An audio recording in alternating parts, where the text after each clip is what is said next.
The number one thing that I find that most women that I work with and also speak to struggle with when it comes to their weight loss and their health and fitness journey is being able and being okay with adapting when life takes over.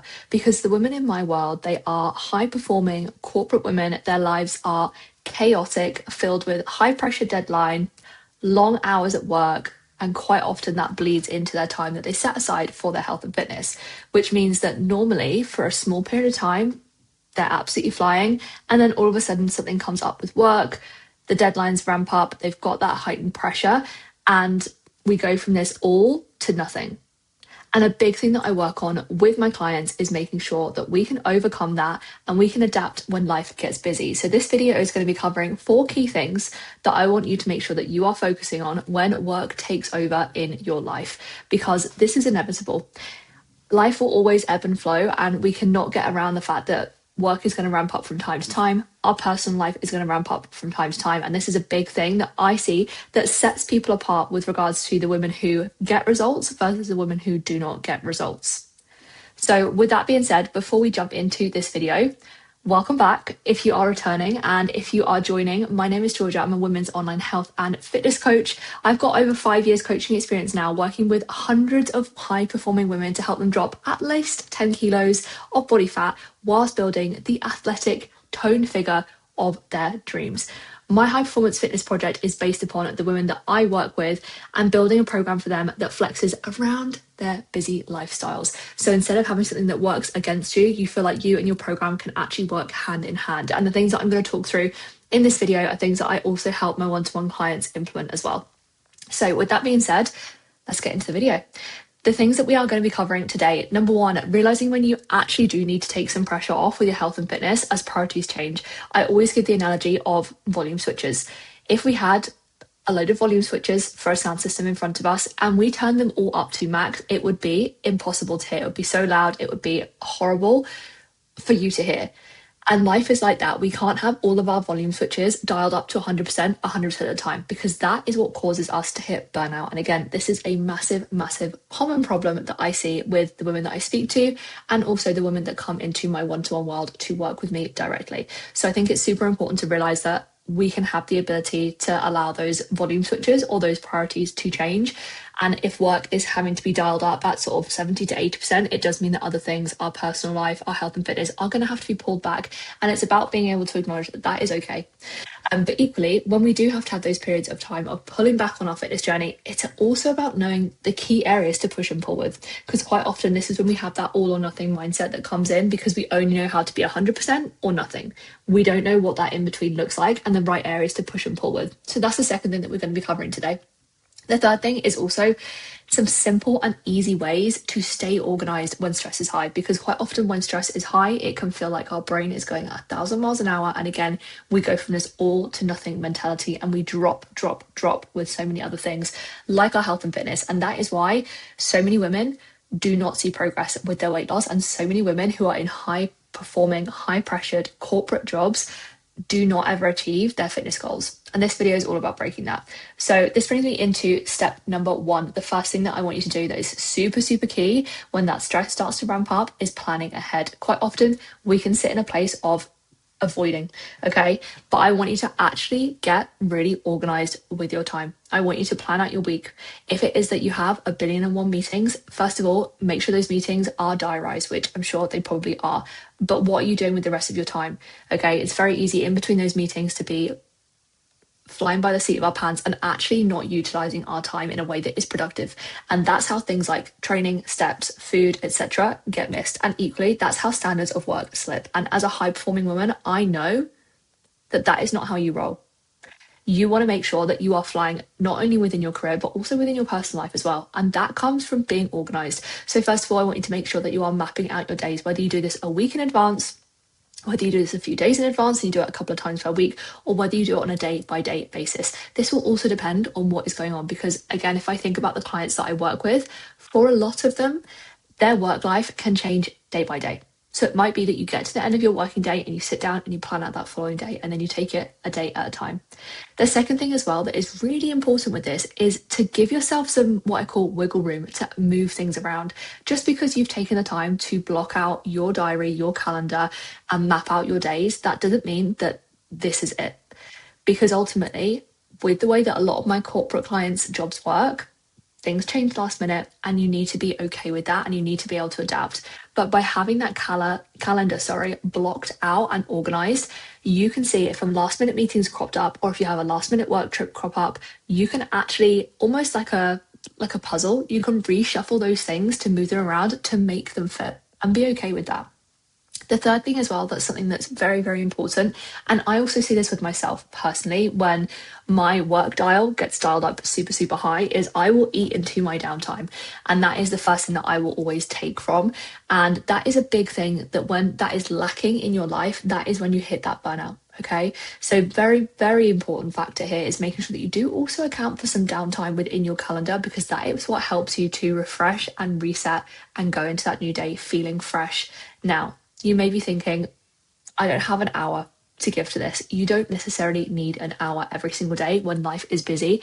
We're talking even 10 to 15 minutes just to sit and have a cup of tea before you go to bed in the evening, and actually just have some time to wind down is going to help you clear your head and be able to show up consistently, not only within your career, but also within your health and fitness when this work dial is turned up super, super high. Then the second thing that we want to talk about is actually planning and prepping food, and taking as much thinking out of the process as we can. The more we can be productive and proactive around these periods of time, the more we can remove decision fatigue from decisions in the moment when your brain is likely to feel like 100 miles an hour and you're going to default to Uber Eats, buying something on the go, not eating, raiding the biscuit jar in the office instead. If we can avoid those things happening and plan in advance, you are literally 100 times more likely to stay on top of your nutrition during these periods of time, which is the thing, once again, that also sets women apart, the women who actually get results versus the women who do not get results. And it's, again, that proactivity. So planning out your meals for the week. Again, this doesn't have to be done a week in advance. This can be done the night before for the following day, if that's how your brain works. It can be done on a Sunday up until Wednesday, and then a Wednesday up until Sunday, for example. So you split it into smaller chunks if this feels manageable for you. But the main thing is, if I think about my nutrition, if I was to open up MyFitnessPal on my phone right now, I could literally tell you what I'm eating, not only for the rest of the day today, but also for the rest of the upcoming week, because I have already sat down and planned out all of my meals for the upcoming week. So all I need to do is just eat them, which in my opinion is the best part. The second thing, which is really important, is to keep things similar as possible. Again, if you have a very, very busy week upcoming, you do not need to be having a different meal for breakfast, lunch, dinner, and your snack every single day. If you enjoy a certain meal or a certain couple of meals, keep it simple, keep it the same as much as possible. So for example, if I think of my week ahead, I am traveling at the back end of the week. So I'm actually already working ahead of time to make sure that I get all of my work done before I leave on Friday this week. So my meals for this week are really simple. I have the same breakfasts, I have my same lunch, it is already prepped, and I have different dinners each evening, but these are simple and they are quick to make. And then I have a couple of variations for my snacks for that day. This actually brings me quite nicely onto the prepping side of things. I quite often feel like women think that they have to be prepping their entire meals in advance. This is definitely not the case. And again, I'm aware that when you are really busy, this can just take up more time and more brain space that you don't necessarily have, which can add to that overwhelm. So actually prepping things like ingredients in advance can be really beneficial. And it can also help to give you some variety without you having to try too much. One of my clients used to call this a fitness pick a mix, so that you could basically go into your fridge and you can pick out various different ingredients to put them together. So what I would recommend is prepping some protein sources. So you might do some chicken and also some beef mince that you've already cooked, so you know it's ready and it's there. Then you might also prep some veggies or some salad and chop them up in advance so they're ready to go. And then you could also prep your carbs, so things like pasta and rice. And then you can decide from day to day on the combinations, put them together, heat them up, add any sauces, and then your meal is literally sorted. So it takes out, again, thinking and action in the moment. The last thing as well that is going to really, really help with your food, because nutrition is a massive player when it comes to fat loss. And this is why I wanted to spend a bit more time talking about this in this particular video, because even when we do have high stress times during our life, if we can hold on to nutrition as a basic standpoint, we're still going to see good progress. So this last thing is having things that are quick and easy to grab. And by that, things that I mean that do not need time to cook, do not need time to prep, especially when you're in between meetings and you might not even have the time to sit and eat a full meal. Having things like boiled eggs, baby bells for some protein sources, protein yogurts, fantastic. Then if you are someone who likes a sweet treat, even having something like some rice cakes or some popcorn where you know you can go and grab those things, it's going to hit what it needs to hit from a sweet craving point of view, but it's not going to break the bank with your calories. Rather than you picking up the biscuit tin or grabbing some sweets or whatever it is, ultimately having things that are quick and easy to grab are going to be an absolute game changer. And again, you know that you can still reach for things that are going to be positive and keep you on track from a nutrition standpoint. Now, step number 3 is all about looking at actually what we can scale back, because quite often there are a lot of things that aren't necessarily 100% essential, especially when we think about that work dial being dialed up to the max. So what is not 100% essential right now for you to be able to see progress? I want you to look at areas where you can release that pressure. Can we do things like manipulate your steps? If you're currently doing 10 to 12,000 steps and you've got a working week where you are traveling for work, so you know you're going to have to be sat down most days if you're at a conference, for example, or that X amount of days in your week you are sat down in meetings, so you are kind of bound to your desk and you've got long days commuting either side.